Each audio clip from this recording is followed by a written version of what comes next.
राजकुमार सोच में पड़ गया। सारथी ने रथ को आगे बढ़ाया तो कुछ दूरी पर एक बीमार व्यक्ति मिला, जो रोगों से घिरा हुआ था। उस पीड़ित व्यक्ति को देखकर राजकुमार का मन बहुत ही दुखी हुआ। राजकुमार ने पूछा, इसको क्या हुआ है? सारथी ने कहा, यह व्यक्ति बीमार है, इसलिए यह करा रहा है। इस संसार में दुख और सुख दोनों हैं। यह है अपने अपने भाग्य की बात है कि कोई दुखी है और कोई सुखी है। क्या मैं भी कभी बीमार हो सकता हूँ? सारथी ने कहा, आप यह विचार अभी छोड़ दें।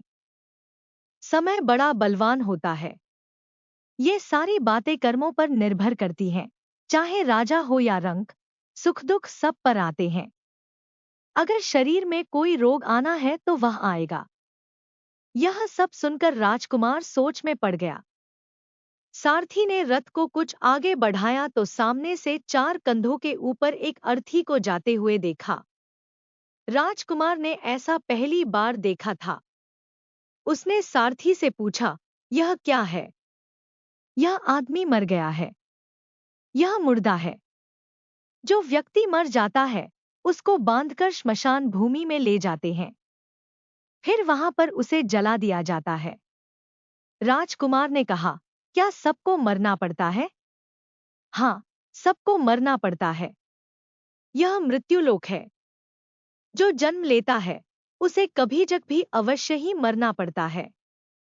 तो इसका मतलब यह हुआ कि ठीक इसी तरह से एक दिन मुझे भी मरना होगा। मेरी देह भी मुर्दा होगी और मुझको भी 4 कंधों पर उठाकर ले जाया जाएगा। मुझको भी ऐसे ही रस्सियों से बांधा जाएगा।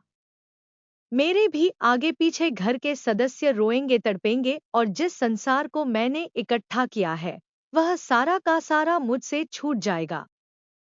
इसका मतलब यह हुआ कि क्या एक दिन मैं भी मर जाऊंगा? क्या एक दिन यशोधरा भी मर जाएगी? क्या एक दिन मेरा राहुल भी मर जाएगा? सारथी ने कहा, हाँ, राजकुमार, एक दिन मैं भी मरूंगा, आप भी मरेंगे, यशोधरा भी मरेंगी और राहुल भी मरेगा। क्योंकि यह सब मरने के लिए ही पैदा होते हैं। उस रात सिद्धार्थ सो न सके, सोचने लगे कि क्या संसार में इतना दुख है, रोग है, बुढ़ापा है, और ऐसे में मैं खा पी कर कैसे जी सकता हूँ? नहीं नहीं, ऐसा मुझसे नहीं हो सकता। मुझे खोजना होगा उस तत्व को जो दुख, पीड़ा और शोक से रहित हो, जो भय, भ्रम और भूल से परे हो, जो अनंत आनंद से भरा हो, जिसे पाकर फिर और कुछ पाने की इच्छा न हो। सिद्धार्थ वैराग्य के शिखर तक पहुंच चुके थे। बस उसी रात को उन्होंने घर छोड़ दिया। सारथी से कहा कि नगर की सीमा से दूर ले चलो। नगर के बाहर पहुंचकर सारथी को लौटा दिया।